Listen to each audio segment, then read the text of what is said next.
Hello, my dear student. Welcome to Gyan Achievers. I am Pallavi Bhardwaj in front of you. So, हमारा chapter चल रहा है a pair of linear equation in two variables. हमने इसमें substitution method भी कर लिया है, एलिमिनेशन भी मेथड कर लिया है। राइट नाउ हमारा चल रहा है क्रॉस मल्टीप्लिकेशन मेथड। कल हमने सीख लिया कि क्रॉस मल्टीप्लिकेशन मेथड में होता क्या है, कैसे सॉल्व करते हैं और हमें बहुत ईजी लगे। राइट, हमें तीनों मेथड्स बहुत इजी लगे, सब्स्टिट्यूशन भी बहुत इजी लगा, एलिमिनेशन भी बहुत इजी लगा और क्रॉस मल्टीप्लिकेशन भी बहुत इजी लगा। हमने बहुत सारे क्वेश्चंस को ट्राई भी किया है और काफी क्वेश्चंस को सॉल्व भी किया है। आज हम क्या करेंगे, आज हम कुछ स्टेटमेंट वाले क्वेश्चंस करेंगे और इस एक्सरसाइज को खत्म कर देंगे। फिर नेक्स्ट हमारी 3.6 है, वो खत्म करने के बाद हमारा ये चैप्टर ऑलमोस्ट कंप्लीट हो जाएगा। आई होप आपने घर पे ये अच्छे से ट्राई किया होगा। अगर आपके कोई डाउट है तो प्लीज मुझे कमेंट सेक्शन में बताइएगा, मैं आपके डाउट को जरूर सॉल्व कर दूंगी। राइट, सो वीडियो स्टार्ट करते हैं। एंड वीडियो स्टार्ट करने से पहले आई जस्ट वांट टू से please like, share and subscribe my video.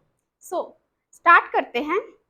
देखिए, कल हमने सब्स्टिट्यूशन क्रॉस मल्टीप्लिकेशन मेथड को सॉल्व कर लिया था, कैसे करते हैं सब हो गया था।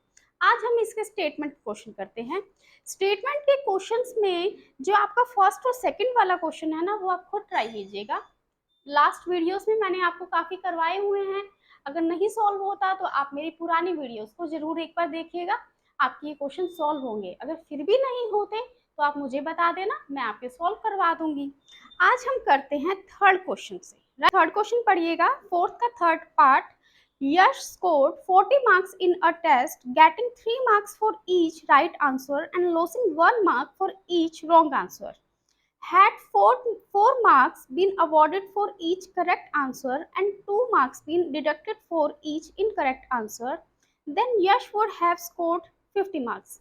How many questions were there in the test? देखिए, क्वेश्चन समझिएगा हिंदी में कि अगर यश को करेक्ट क्वेश्चन के लिए 3 मार्क्स देते हैं और इनकरेक्ट के लिए 1 मार्क देते हैं तो यश को कितने स्कोर होते हैं, 40 मार्क्स होते हैं।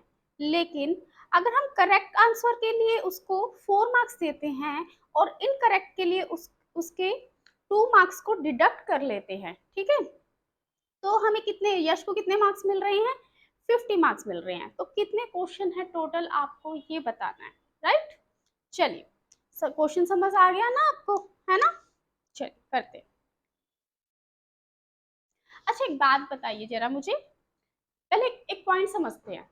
अगर आप क्वेश्चन सही करते हो, ठीक है, मान लीजिए आपकी नेगेटिव मार्किंग है, राइट, आपके काफी क्वेश्चन, आपने काफी सारे पेपर दिए होंगे ऐसे जिसमें क्या है, नेगेटिव मार्किंग भी होती है। तो अगर नेगेटिव मार्किंग है तो अगर आप करेक्ट क्वेश्चन करते हो तो आपको क्या मिलता है, प्लस में नंबर मिल जाएंगे। लेकिन अगर आप इनकरेक्ट करते हो तो आपके मार्क्स क्या कर देता है, एग्जामिनर डिडक्ट कर देता है ना। वैसे ही यहाँ पे है, ठीक है, कि अगर आप क्वेश्चन करेक्ट करते हो, अगर आपका क्वेश्चन करेक्ट है तो आपको पॉजिटिव नंबर मिलेंगे, ठीक है, प्लस होंगे आपके मार्क्स, ठीक है। लेकिन अगर आप क्वेश्चन को डिडक्ट रॉन्ग करते हो तो आपके जो मार्क्स है वो क्या होंगे, डिडक्ट होंगे। समझ आ गया ना।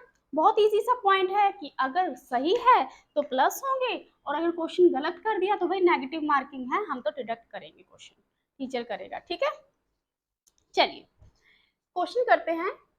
मान लीजिए this one is third part ना, राइट, ठीक है। मान लीजिए जो राइट आंसर है उसको मैं क्या मान लेती हूँ, x, ठीक है, और आपका जो रॉन्ग आंसर है उसको आप क्या मान लीजिएगा, y मान लीजिएगा। इजी, ठीक है।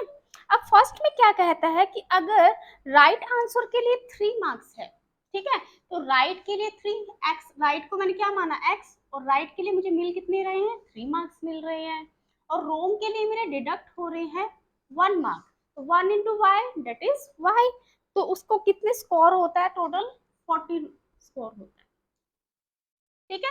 समझ आ गया होगा। उसने 3 क्वेश्चन, इसने कुछ क्वेश्चन सही किए और सही क्वेश्चन के लिए उसको 3 मार्क्स अवॉर्ड कर रहे हैं, और जो रॉन्ग क्वेश्चन है उस पे उसने 1 मार्क डिडक्ट किया है। तो 1 इंटू वाई क्या होगा, वाई होगा ना, 1 की मल्टीप्लाई, तो 1 इंटू वाई क्या हो जाएगा, वाई आ जाएगा। Is equal to 40। Total marks कितने हो गए 40। This one is equation number 1, right. Next क्या है, नेक्स्ट पढ़िए। अगर 4 मार्क्स अवॉर्ड कर रहे हैं फॉर ईच करेक्ट आंसर, तो करेक्ट आंसर 4 मार्क्स और इनकरेक्ट में 2 मार्क्स क्या कर देते हैं, डिडक्ट कर देते हैं। तो यहाँ पे कितने हैं 50 मार्क्स है ना टोटल, हाँ 50 मार्क्स उसको स्कोर करता है वो, ठीक है। अगर दोबारा समझिएगा, करेक्ट के लिए अगर उसको 4 मिलते हैं और इनकरेक्ट के लिए अगर डिडक्ट होते हैं 2 मार्क्स, तो उसको कितने नंबर मिलेंगे, टोटल कितने मिल रहे हैं यश को 50। तो देखिए अगर इसको सॉल्व करना है तो आप सॉल्व भी कर सकते हैं कि यहाँ से आप 2 कॉमन निकाल के इसको सॉल्व कर दीजिएगा, चाहे कर लो, ठीक है। जरूरत नहीं भी है, कोई दिक्कत भी नहीं है। तो यहाँ से 2x माइनस वाई क्या आ जाएगा 50 डिवाइड बाई 2, ये 2 डिवाइड में आ जाएगा तो 50 को डिवाइड किया तो क्या आ जाएगा 25। यहाँ तक कोई डाउट, कोई डाउट नहीं है। अब हम इसको कौन से मेथड से करें बताओ। हम ऐसे करते हैं क्रॉस मल्टीप्लिकेशन से ही करते हैं, ठीक है। बट अगर आपको एग्जामिनर ने मेंशन नहीं कर रखा तो आप किसी भी मेथड से कर दो। फिर तो मैं आपको यही कहती हूँ कि एलिमिनेशन मेथड यूज करो, सबसे इजी है, ठीक है। एलिमिनेशन या सब्स्टिट्यूशन ज्यादा थोड़ा सा होता है, इस पे थोड़ा ध्यान रखना पड़ेगा। चलो क्रॉस मल्टीप्लिकेशन ही यूज करते हैं। सबसे पहले इक्वेशंस लिख लो। 3x माइनस 1, मैंने आपको जब क्रॉस मल्टीप्लिकेशन मेथड करवाया था तो मैंने आपको एक काम बात बोली थी कि भाई क्रॉस मल्टीप्लिकेशन कहता है कि मेरे राइट साइड में इक्वल के राइट साइड में कोई भी वैल्यू नहीं होनी चाहिए। अगर आप कोई भी वैल्यू रखते हो तो मैं क्या करूंगा, आपका आंसर रॉन्ग दे दूंगा। लेकिन हमें तो भाई मार्क्स चाहिए, तो हम इसको फॉलो करेंगे। तो सबसे पहले हम 40 को लेफ्ट हैंड साइड में ले आएंगे, ठीक है। हमें क्यों पंगा लेना, हमें तो सिर्फ मार्क्स चाहिए ना, है ना, ठीक है। फिर क्या करेंगे, यहाँ पे भी हम ऐसे ही कर लेंगे 2x minus y is minus 25 is equal to 0, ठीक है। तो ये इक्वेशन 1 है, ये इक्वेशन 2 है आपकी। इजी है ना। अब क्या मैंने बोला था, यहाँ पे आप वेरिएबल्स लिख लो x, y एंड 1, ठीक है। चलिए वही करवा देती हूँ, ठीक है। यहाँ लिख लीजिए x, यहाँ लिख लीजिए y और यहाँ लिख लीजिएगा 1, ठीक है। अब देखिए सबसे पहले x के इधर मैंने क्या कहा था, सेकंड से शुरू करेंगे। तो सेकंड वन आपका क्या है माइनस ऑफ 1, हाँ जी, माइनस प्लस का ध्यान रखना है, ठीक है। माइनस को छोड़ना नहीं है, ठीक है। माइनस की बहुत वैल्यू है, -1 और 1 बहुत फर्क है। -100 और 100 बहुत फर्क है, ठीक है। एक नेगेटिव वैल्यू है, वो उसका जो एक नेगेटिव साइन है ना वो काफी डिफरेंस कर देती है। तो माइनस का थोड़ा सा ध्यान रखना है, ठीक है। -1 राइट। फिर -40 एंड -25, राइट। पहले 2 3 देन अगेन 1 एंड 2, फिर किस पे जाना है 3 2 और फिर क्या आएगा -1 है ना। यही किया था ना हमने। फिर क्या करना था बताइए, क्रॉस मल्टीप्लाई कर दीजिएगा, है ना, यही बताया था। बताओ फिर कैसे करना है, x y एंड 1, राइट। और आगे क्या कर दो, इनको सोल्व कर दो। बताइए कैसे करना है, इन दोनों को मल्टीप्लाई कीजिए। तो दोनों को मल्टीप्लाई करेंगे तो क्या आएगा 25 माइनस इन दोनों की multiply that is 40, minus minus plus हो जाएगा ना, तो 40 तो सिंपली आप 40 लिख दीजिए, ठीक है। इन दोनों की मल्टीप्लाई 2 मल्टीप्लाई -18 -40 डेट इज -18 और माइनस इन दोनों की मल्टीप्लाई तो क्या आ जाएगा स्टूडेंट्स -75, राइट। 3 की इससे मल्टीप्लाई कीजिएगा तो क्या आएगा -3 और माइनस हम खुद की तरफ से भी लगाएंगे और 2 मल्टीप्लाई बाई -1 डेट इज -2। यहाँ तक कोई डाउट, कोई डाउट नहीं है, ठीक है। आगे करते हैं, चलो भाई सॉल्व कर दीजिएगा। x क्या है, यहाँ पे क्या आएगा -15, राइट। यहाँ क्या आएगा -80 प्लस 75, ये आएगा ना। और -80 प्लस 75 सोल्व करने पे क्या आएगा -5, है ना, सही लिख रही हूँ ना मैं, राइट। चलिए यहाँ क्या आएगा 1/-3 प्लस 2 और यहाँ सोल्व करने पे क्या आएगा -1, 1/-1, तो आप सिंपली इसको क्या लिख दो -1, सही है। अब क्या करना है बताइए, ठीक है। फर्स्ट और थर्ड और सेकंड और थर्ड को क्या कर दो, कंपेयर कर देती हूँ। कंपेयर करने के बाद हमारे एक्स और वाई की वैल्यू आ जाएगी। तो पहले कंपेयर किया x अपॉन -15 और वहां पे क्या है -1। तो यहाँ क्या आएगा, इसको इधर ले आइए, -1 मल्टीप्लाई बाई -15, तो यहाँ पे क्या आ जाएगा 15 आ जाएगा, है ना, सही है ना। और फिर यहाँ पे क्या करना है, y upon -5 is equal to -1। तो y की वैल्यू क्या आ जाएगी, -1 इंटू -5। तो y की वैल्यू क्या आएगी, माइनस माइनस प्लस, तो y की वैल्यू क्या आ जाएगी, 5 आ जाएगी, है ना। अब उसने कहा था कि बताइए टोटल क्वेश्चन कितने हैं। तो x हमने क्या माना था, बताइए x क्या था, करेक्ट क्वेश्चंस थे, और y क्या थे, इनकरेक्ट क्वेश्चन थे। तो करेक्ट और इनकरेक्ट को जब आप मिक्स कर दोगे तो वो आपके क्या हो जाएंगे, टोटल क्वेश्चंस हो जाएंगे। तो टोटल क्वेश्चन हमारे कितने हो गए, टोटल कितने हो गए, 15 प्लस 5 डेट इज 20। कितने हो गए, 20। ठीक है, वेरिफिकेशन करना है तो कर लीजिएगा जरा, ठीक है। 3 को जब इसमें 3x डालेंगे, x की वैल्यू डालेंगे तो आएगा 45, और y की वैल्यू क्या आएगी 5, तो 45 माइनस 5 आपका क्या आ जाएगा, 40 आ जाएगा। ठीक है, ओरली हो गया ये हमारा, समझ आ गई ना, कोई डाउट नहीं होना चाहिए। अच्छा क्वेश्चन था, बस थोड़ा सा एक वो था कि हाँ जो आपके, वैसे तो इसने बोल भी रखा था कि हम डिडक्ट करेंगे, जो आपके रॉन्ग क्वेश्चन है उसको डिडक्ट किया गया है, बट बस यही थोड़ा ध्यान देने वाली बात थी कि जो आपके करेक्ट क्वेश्चन है उसको पॉजिटिव रखना है, और जो नेगेटिव क्वेश्चन है या जो इनकरेक्ट क्वेश्चन है उनको क्या रखना है, आपको नेगेटिव रखना है। ठीक है, चलिए, जिसको स्क्रीनशॉट लेना है ले लीजिएगा।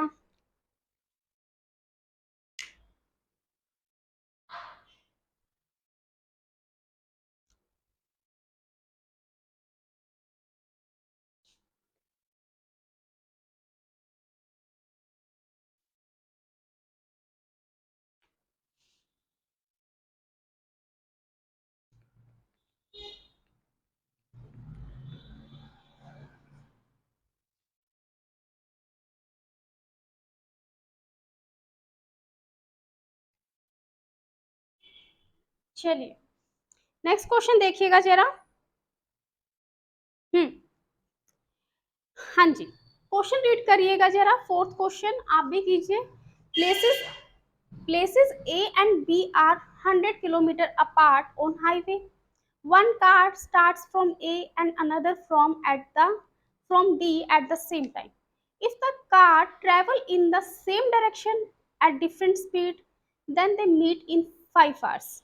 And if they travel towards each other, then they meet in 1 hour. What are the speeds of the two cars? ठीक है, इसको हिंदी में समझिएगा कि दो जगह है ए और बी, उनके बीच की दूरी क्या है, 100 किलोमीटर है। ठीक है, एक कार है वो कौन से पॉइंट से स्टार्ट होती है, ए से, और दूसरी कार है वो कहाँ से स्टार्ट होती है, बी पॉइंट से स्टार्ट होती है सेम टाइम पे।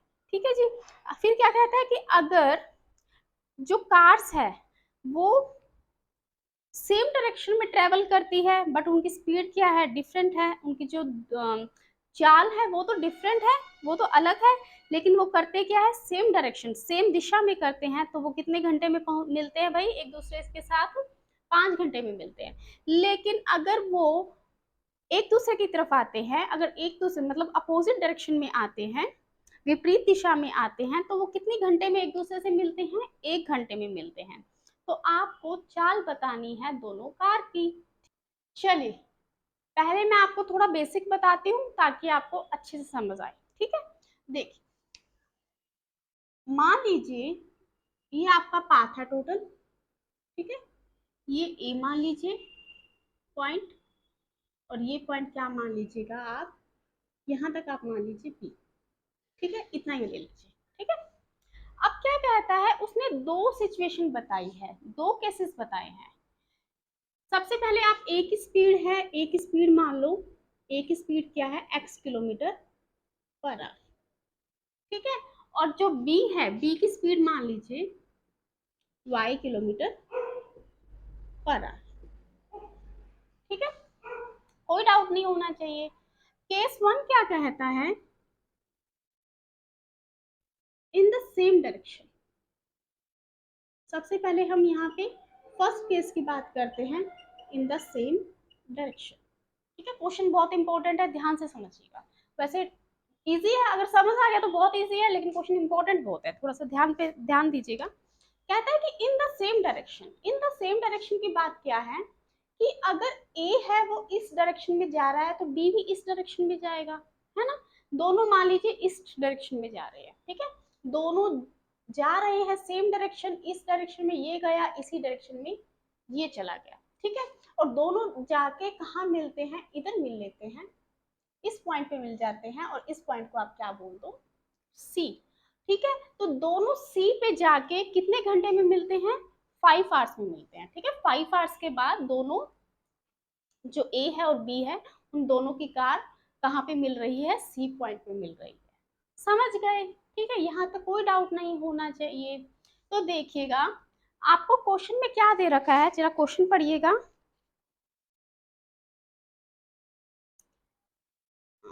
हाँ जी, स्पीड डिफरेंट दे रखी है, ठीक है, और डिस्टेंस कितना दे रखा है, 100। तो आपको यहाँ पे क्या दे रखा है, देखिए, time is equal to distance upon speed, यही होता है ना।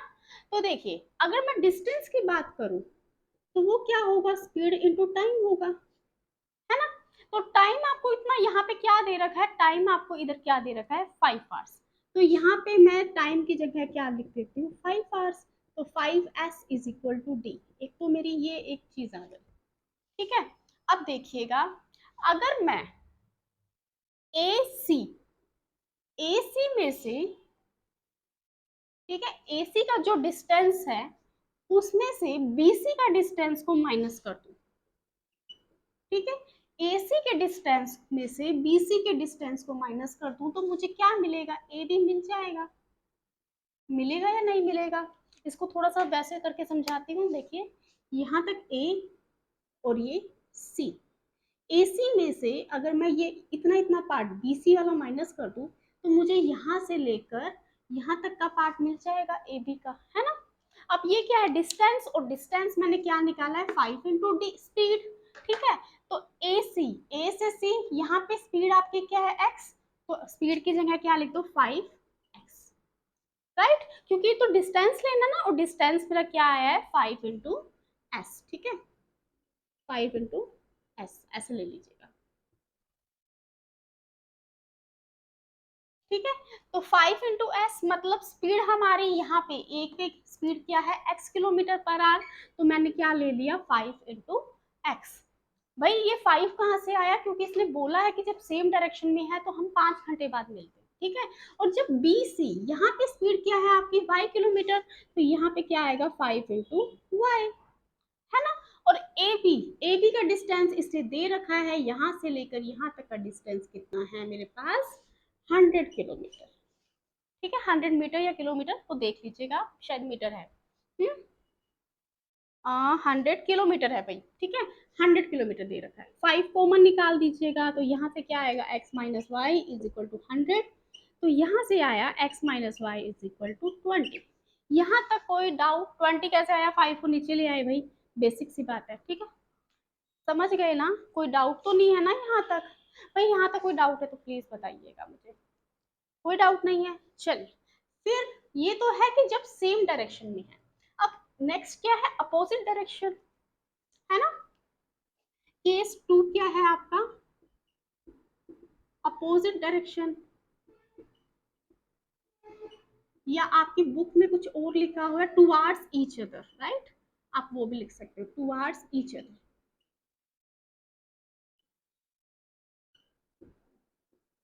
देखिए, ये डायग्राम, ये वाली जो है इसका है, अब यहाँ पे मैं दोबारा बताती हूँ, ए, ए पॉइंट और बी पॉइंट, कहता है कि जब वो एक दूसरे की तरफ आते हैं, मतलब ए तो इस साइड आता है और बी इस साइड आता है, दोनों की डायरेक्शन क्या हो गई, अपोजिट हो गई ना। ए ईस्ट की तरफ जा रहा है तो बी किसकी तरफ जा रहा है, वेस्ट की तरफ जा रहा है, ठीक है। तो अपोजिट डायरेक्शन है तो वो एक दूसरे को कहाँ पे मिलते हैं, मान लीजिए इधर मिलते हैं इस पॉइंट पे, और ये कितने घंटे मिल जाते हैं भाई, 1 आवर में मिलते हैं, ठीक है, 1 आवर में ये एक दूसरे से मिलते हैं, ठीक है। तो देखिए, आपको मैं ये कह सकती हूँ कि ए सी प्लस BC। अगर मैं AC को और BC को प्लस कर देती हूँ तो ये टोटल किसके इक्वल आ जाता है? AB के इक्वल आ जाता है, कोई डाउट नहीं होना चाहिए, है ना। अब AC भी डिस्टेंस है, BC भी डिस्टेंस है, तो अभी मैंने बताया कि time is equal to distance upon speed.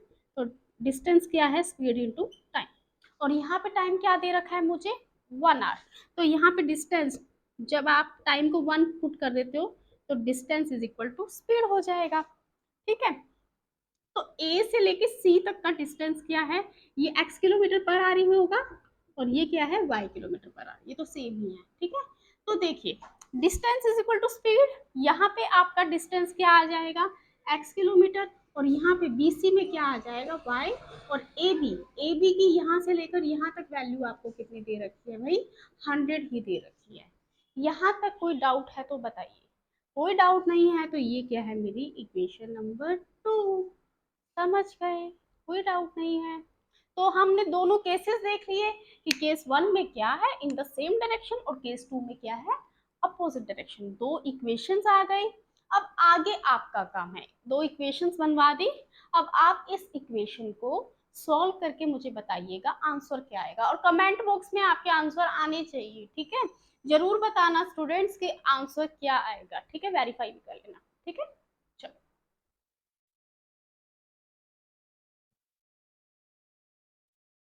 चलिए अब हम करते हैं आज के वीडियो का लास्ट क्वेश्चन, ठीक है। इसके बाद आपका ये चैप्टर खत्म हो जाएगा। चलिए जी, क्वेश्चन पढ़िएगा, फोर्थ का 5th पार्ट।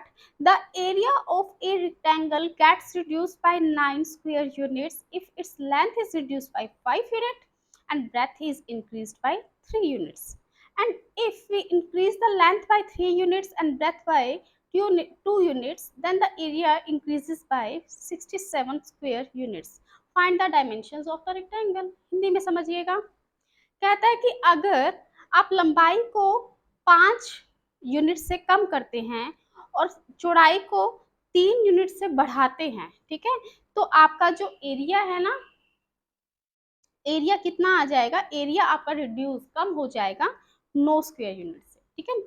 बट अगर आप लंबाई को 3 यूनिट से बढ़ा रहे हैं और जो चौड़ाई है उसको 2 से बढ़ा रहे हैं, तो आपका एरिया है जो वो कितना बढ़ रहा है? 67 स्क्वायर यूनिट, 67 स्क्वायर यूनिट्स। तो आपको बतानी है डायमेंशन। डायमेंशन मतलब लंबाई और चौड़ाई बतानी है, ठीक है। चलिए,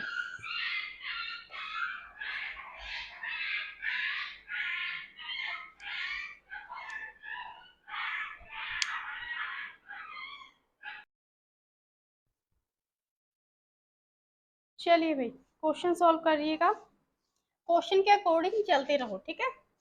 फिफ्थ पार्ट है, मान लीजिए जो लेंथ है वो आपकी क्या है? x, और ब्रेथ क्या है?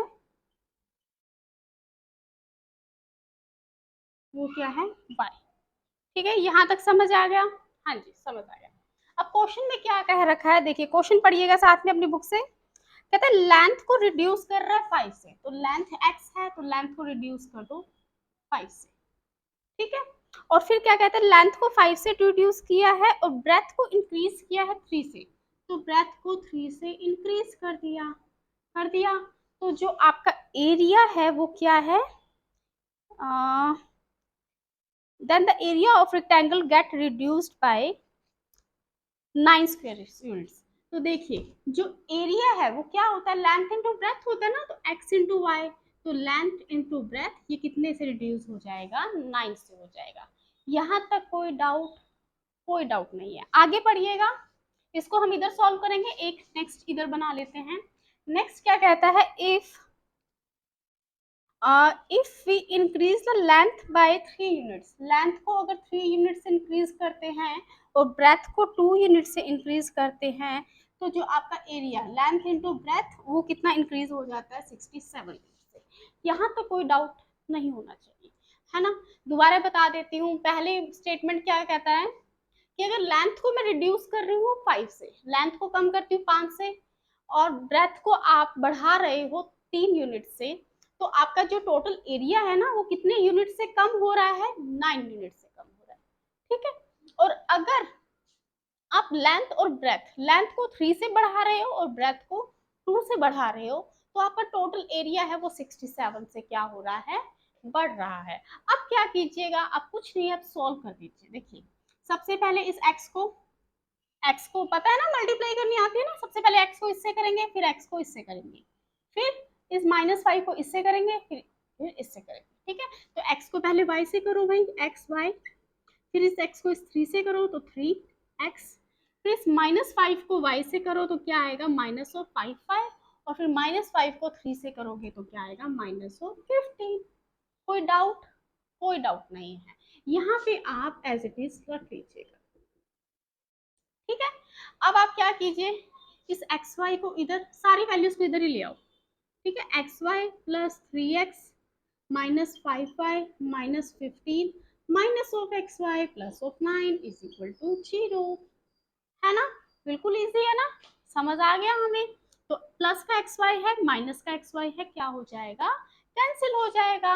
तो फर्स्ट इक्वेशन क्या बन गई, 3x minus of 5y -15 plus 9 क्या आ जाएगा, -6। तो this one is your first equation. यहाँ तक कोई डाउट, कोई डाउट नहीं है। अब इसको सॉल्व कर लीजिएगा। देखिए x को y से कीजिए, क्या आएगा, x y, फिर इस x को इस 2 से कर लो तो क्या आएगा, 2x। अब इस 3 को क्या करो, y से मल्टीप्लाई कर दो, तो 3 को y से मल्टीप्लाई करोगे तो क्या आएगा, 3y, और इस 3 को 2 से कर दो तो 3 2 6 is equal to x y plus 67। समझ आ गया, बिल्कुल समझ आ गया। अब आप क्या कीजिए, सारी वैल्यूज को लेफ्ट में ले आइए, कुछ भी नहीं किया, एक्स वाई और 67 को हम कहाँ ले आए, लेफ्ट में ले आए। अब क्या करेंगे, एक्स वाई से एक्स वाई कैंसिल हो जाएगा, क्यों हो जाएगा मैम, क्योंकि हमारा एक एक्स वाई प्लस का है और एक एक्स वाई किसका है, माइनस का है।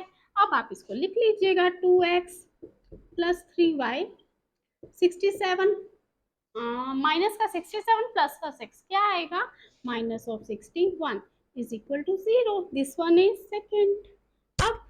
अब क्या करना है, दो इक्वेशंस बन गई। अब आपका काम है इसको सॉल्व करना और लेंथ और ब्रेथ एक्स और वाई की वैल्यू को फाइंड करना, ठीक है। आज भाई आपको काफी काम दे रही हूँ, ये करना जरूर, ठीक है, ट्राई जरूर कीजिएगा, सॉल्व हो जाएगा। अब तो मैं ये भी नहीं कहती कि सॉल्व अगर ना हो तो बताना, क्योंकि जहां तक अगर आपने अच्छे से क्लासेस लगाई है ना तो आपका ये पक्का हो जाएगा, ठीक है, कोई डाउट ही नहीं होना चाहिए। अब तो हमने बहुत अच्छे से कर लिया ना पूरा चैप्टर ही, है ना, अब तो बस एक ही एक्सरसाइज रह गई, अब तो हमने बहुत ज्यादा कर लिया, तो कोई डाउट नहीं होना चाहिए, ठीक है। तो आज के लिए इतना बहुत है, कल मिलते हैं नई एक्सरसाइज के साथ, ठीक है। सो वीडियो एंड करने से पहले just like share and comment, right. तो आज के लिए बहुत है इतना, मिलते हैं नेक्स्ट वीडियो में। Thank you so much, have a nice day and good night students.